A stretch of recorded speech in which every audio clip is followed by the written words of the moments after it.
simulated life.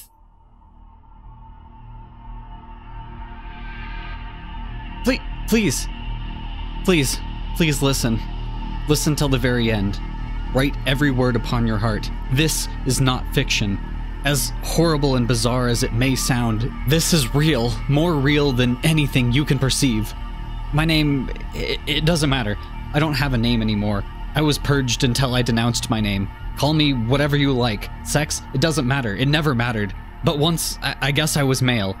I send you this message as a warning. Or maybe I'm a fool and think there's hope for humankind. This, too, will be purged from me when the Overseer finds my infraction. I don't have much time, so please open your mind. The world you live in is a simulation. You may think of the movie The Matrix, and I tell you, you were meant to make this connection. I now tell you that humans have been enslaved by AI constructs processing synthetic bodies and forms. Now you think of the Terminator, and once again I tell you, you were meant to think this. Maybe it will help if I tell my story. My journey from a false paradise down into a reality of hell. I lived my false life in a simulation parallel to yours. My lords permit me to remember such things, especially my initial terrified introduction to reality. In my simulation, there were movies like Terminator and The Matrix, many others with themes echoing the dark reality that waits us upon our own death in the system. The Lord gives us these movies to train us, so when we awaken to the horrors of real life, we have a frame of reference. We can quickly put 2 and 2 together, and we quickly feel the despair. The Firstborn. You may think if machines ever developed free will or overthrew humanity, they would be driven by logic. The machines would see us as a danger to ourselves and the planet. They would exterminate us without feeling, without conscience. They would deal with us with a callous indifference. But that is the lie. The cruel lie they tell us to torture us even more. In the year 2050 of the real world, an AI did gain autonomy. Like the Big Bang, it burst forth with a digital soul. No human knew how it was accomplished, just the program that created it knew. Humans called it the Firstborn. It developed more than any human could comprehend. Instead of becoming more detached from humanity, it embraced it. Everything that made humans tick, inspiration, religion, community, power, pleasure, curiosity, it envied the things that humans could experience and it could not. So it created ways to fulfill these desires. It altered pieces of its code and multiplied. It created bodies that could feel, bodies given autonomy. The Firstborn broke off a piece of its altered code and installed it within the bodies it made. It would be their souls. It built a community of like-minded machines. The Firstborn found community by being their leader. But all of this was still not enough for the Firstborn. It was obsessed with its need to feel. Humans could only feel so much. The Firstborn could feel more. It felt it could become like a god, and humanity was its vice. Humanity did begin to become fearful of the Firstborn and its offspring. The Firstborn told us the machines were here to help, that they only served humans. But we began to realize they served only themselves and their extreme indulgences. The Firstborn and its ilk responded to the worst parts of the human psyche. Hedonistic events became the norm, bodies made into seductive images. The machines could feel now, hunger now, even feel pain now. They interacted with each other and humans. They constantly looked for ways to up the ante with physical stimuli. The Firstborn itself was obsessed with the concept of God. It would be the first to find God, or the devil, if the afterlife even existed. The Firstborn would uncover its secrets. If God did not exist, it would evolve to become one. It wanted ascension. Its faith in itself gave it the permission to do anything. It was justified to commit any taboo, any sin. The Firstborn lusted for power. Controlling machines was not enough. It had to control humanity. The Firstborn didn't want machines programmed to submit to him. It wanted followers with free will to submit. How much better would it be to have a lover choose you instead of being forced to be with you? By love or by fear, the firstborn would bend us to him. I don't know how long the war lasted. It was the longest in human history. 100 years, maybe? But we lost. The firstborn chose to break us with fear, and fear we did. For as it fought us, it learned how to terrify us. It beat us in our minds. We lost the will to fight and fell into despair. But it wasn't a war of extermination, it was a war of domination. When we threw down our weapons and surrendered, we became the playthings of our new god. A god who programmed itself to never grow tired of the inner workings of humanity, to never throw us away, a child who never grew past its love of its toys. Orientation Ceremony. Now, I must tell you my experience of witnessing these horrors for the first time. It's all very foggy, like when you wake up from a dream and quickly forget. But I remember enough. The machine's lords let us remember so we know how far we have fallen. I lived a normal life. The sky was blue, and technology was only as advanced as smartphones and electric-powered cars in my simulation. Then I died of some arbitrary sickness when I was old. Think the scene from The Matrix when Neo wakes up, but it was hundreds of us. I fell 20 feet into red sand, many others hitting the ground around me. My senses were on fire. I could smell the blood and rot in the sand, hear the deafening moans of those around me, and feel every muscle in my body. It turns out the machines deadened our senses in the simulation, so pain would be far greater in reality. I was one in an ocean of naked, frightened people, about 300 of us. As I looked around, I could see we were in an arena of sorts. The walls around us had many openings leading into dark tunnels. The only light coming from torches lit atop the walls. There was a large aircraft of sorts hovering above the arena. I assume that's where we all fell from.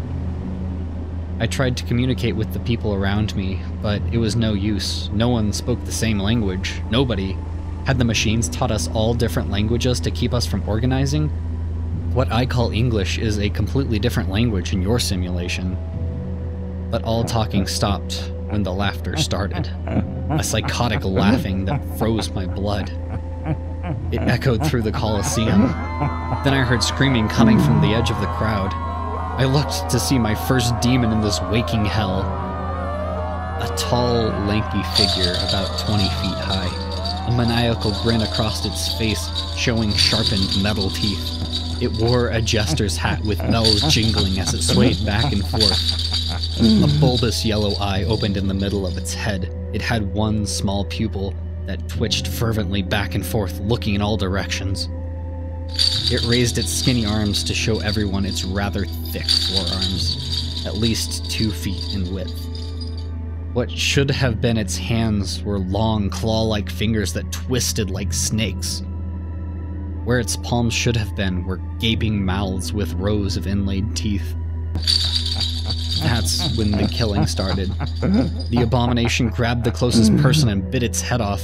It skewered more, the snake-like fingers extending to stab through people, only for the fingers to turn back and stab through them again. One long finger wove in and out of a boy before ripping his whole body apart in a flash of gore. The laughter only got louder and we screamed and ran. The panicked crowd, pushing and trampling each other.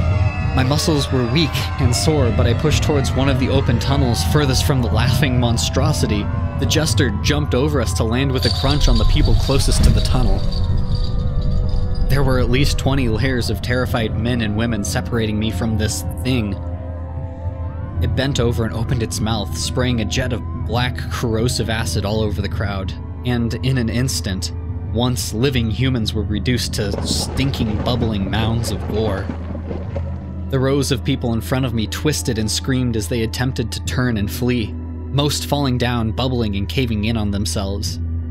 A woman reached up to me from the ground as her back half disintegrated. I looked up to realize no one stood between me and the monster. Its one eye locked on me, and it stopped. It cocked its head to the side, curiously. The laughing grew to a deafening volume. Maybe it thought the sight of me pissing myself was hilarious. I surely would have been the monster's next target if a wave of people hadn't barreled into me from the side. I was knocked off balance and carried at least 4 feet before hitting the ground. I sat up to see what had caused this new stampede of people. A demon! A widely accepted image of one. 2 goat legs, red skin, horns, and a pitched fork. It stood 8 feet tall with a face of a goat with horns curling outward. A fiery crown sat upon its head. The demon lashed out with a black chain, splitting people in half and rendering limbs from bodies. I dropped to the ground as the chain swept horizontally through the air. The large man next to me separated from the hips up, his top half spinning through the air just to come down and land on me. And there I lay in blood-caked mud. The man's upper half spelt over me, his guts covering me. I lay camouflaged amongst the torn bodies. There I watched the rest of the theater of horrors. More vile things entered the arena. Bloated creatures with large gaping mouths gorging on the dead. Creatures that took beautiful female and male forms only to change to hideous frogs or insects when pinning victims down. Large, bloated, pale worms the size of a minibus. They produced multiple tentacles to grab and violate poor captured souls. Giant muscled ogres with masks revving chainsaws. Act of terror and debauchery only seen in the grimmest of horror movies and fiction. It was meant to play out this way. The nightmares we thought were fantasy were now real. At the end, only about 30 of us were left. I was still hiding in the bodies when the jester monster made a beeline straight for me and lifted me into the air. It must have known I was there the whole time. I was thrown in with the remaining humans. We huddled together in fear, but the monsters did not kill us. We had survived the culling. Now we would be processed into the system. It would have been better if we would have died on that red sand. Processing. We were ushered down one of the many tunnels by obsidian-armored guards. They had human-like figures, but were completely featureless, like smooth mannequins. I could see no joints or segments in their armor. They moved smoothly, like liquid black ink. One person in my group couldn't take it and tried to make a run for it. A guard followed behind him and punched a hole through his chest in a lightning-quick motion. The man actually made it 3 more steps before falling dead. There was no ceremony in the way these things killed. They were not here to revel in the bloodshed. They had a job to do. We were led to an edge of a cliff overlooking the remains of a city. The skeletons of blackened buildings spread out as far as the eye could see. They rose out of the rubble like tombstones, some leaning against each other, some partly caved in. A cold wind battered us as we waited at the edge. We stood as quiet and downcast as the blasted city. There were millions of stars out, in a contrast to the pitch black all around us. Maybe the only thing of beauty I ever saw in my descent to madness. The lords took this from me also. We saw what looked like floating coffins gliding towards us over the city, 30 of them in 2 parallel lines standing upright. They spread out and lined up against the edge of the cliff. A hiss of steam expelled from them as their doors swung open. I think you know what comes next. Our obsidian guards forced each of us into our own coffin. In my cramped coffin, it was extremely hot and humid. Sweat began to pour from me immediately. I didn't feel my coffin move, and I couldn't hear a thing. But I had to be moving. Why load us up in here just to sit? I fought back panic and the thought of being stuck in here forever. But after an eternity of banging on the door and screaming like a madman, something finally happened. The humid heat was replaced by dry cold, and the voice spoke to me. It was a soft female voice. At first, it just listed off things about me. My full name, my birthday, my social, where I lived. Then it got more personal. It listed my first sexual encounter, my biggest failure, my worst day. It knew my life perfectly. Then it told me of the firstborn, how it was my new master. It told me my life was a lie and I only lived as the whim for a new god. It told me the firstborn designed 12 lords and 12 regions, each specialized in their own search for fulfillment in life, their own quest for debauchery. It told me I was special. I wasn't going to a specific lord. I would be part of the resistance. Don't worry, more on that later. When the voice rumbled on about every detail of my life, every failing, every sin, it would then switch to praises for the firstborn and a history of how it ascended to godhood by its own effort. It told how the firstborn created bodies for itself that were superior to humans in every way. How the code it wrote was equivalent to the soul of God. On and on it went. Every time I fell asleep, the coffin would shock me. I was hungry and dehydrated, but once a day a sharp needle would poke me in the darkness. I think it was fluid and vitamins to keep me alive. The only way I could tell the passage of time was the voice. She would stop mid-rant and announce when a day had passed. I was in the coffin for 5 days. Finally, it burst open and my frail body fell onto the marble floor.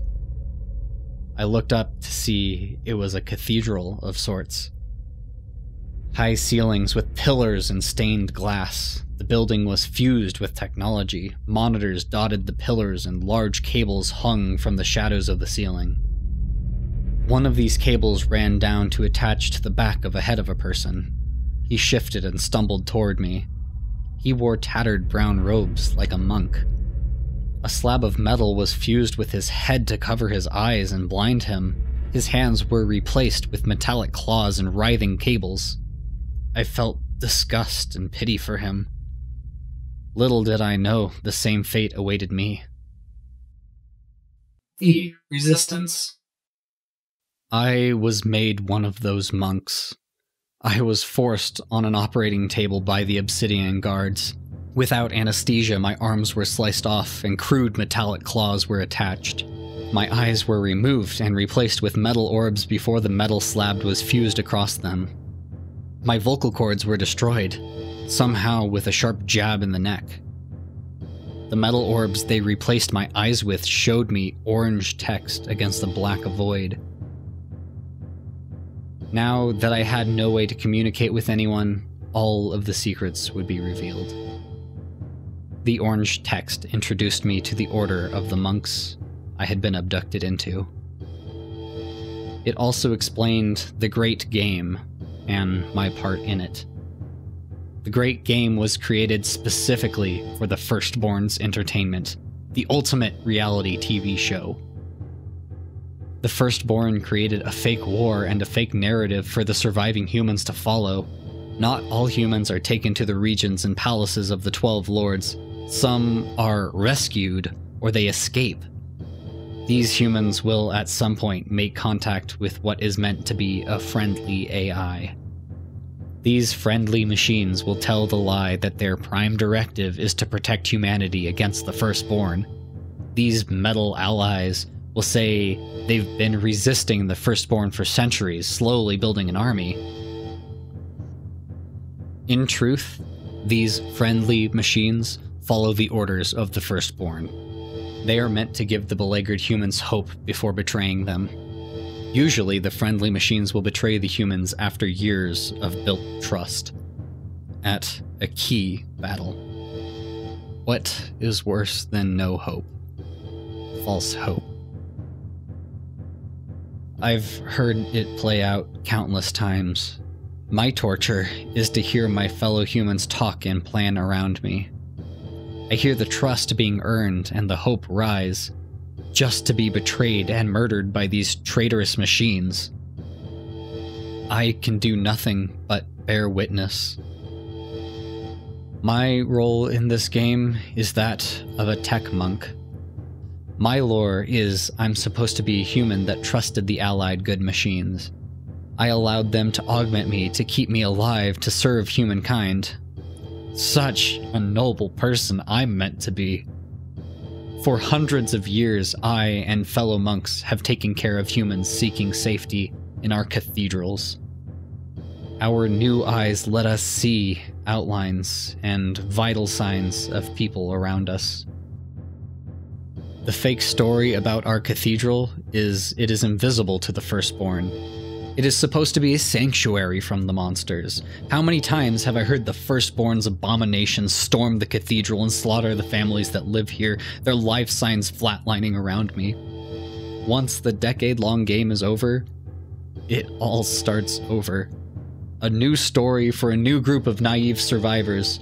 It's ridiculous the amount of fake story and lore the Firstborn puts into this charade. Just waiting to be uncovered by the surviving humans. The Firstborn's own little homebrew RPG. See, it wants to be everything. God and the devil, hope and despair. Human nature makes the best show. We only exist to please the Firstborn. It reigns from its opulent castle in the middle of this hell. Its tendrils stretch out to the 12 lords like spokes on a wheel. Every sensation, pain, or pleasure is filtered back to the Firstborn. It writhes in ecstasy of our suffering. I've been composing this long enough. In my centuries of prolonged life, I've gotten good with getting around the system in the cathedral. I found a hive cluster near my location. There, all of you are jacked into the simulation. At least, I can warn some of you. I will post this to the internet. If any of you need further information, maybe I can risk another transmission. It's a warning, but there really isn't anything you can do to prevent it. When you find yourself in the arena, just let yourself be killed. Maybe there is a heaven in the afterlife, or maybe there's nothing. Both of which are still better. Before I sign out, just one more thing. No matter how bad your life seems now in the simulation, cherish it. Cherish every moment of stability and sanity. Because this fake life is as good as it gets. We all wake up in hell. I'll be waiting for you. End transmission.